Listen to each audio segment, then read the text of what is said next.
especially in the off-roader പയ്യന്മാര്, they were an amazing, they did an amazing job. Body എടുക്കുന്നതിലാണെങ്കിലും ശരി, വളരെ റഫായിട്ടുള്ള ടെറൈനിൽ നമ്മുടെ കൂടെ വരുന്നതിലാണെങ്കിലും ശരി, they were a great help. അതുപോലെ തന്നെ ഇപ്പൊ ഞങ്ങൾ വേണമല്ലേ സാറുമാരെ, വണ്ടിയുടെ ടയറുകളിലേക്ക് ലൈറ്റ് വെച്ചൊന്ന് സൗണ്ട് ഉണ്ടാക്കിയെന്നൊക്കെ പറഞ്ഞ് കണ്ണിൽ ചോരയില്ലാതെ ഫൈനടിച്ച് വരുമ്പോൾ ആലോചിക്കില്ല നിങ്ങളാണ്. പക്ഷെ ഞങ്ങൾ വരും, ഒരാപത്തുണ്ടെങ്കിൽ ഞങ്ങൾ ഓടി വരും.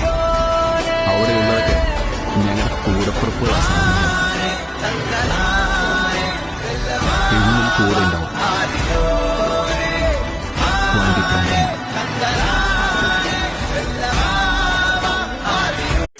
especially in the off-roader പയ്യന്മാര്, they were an amazing, they did an amazing job. Body എടുക്കുന്നതിലാണെങ്കിലും ശരി,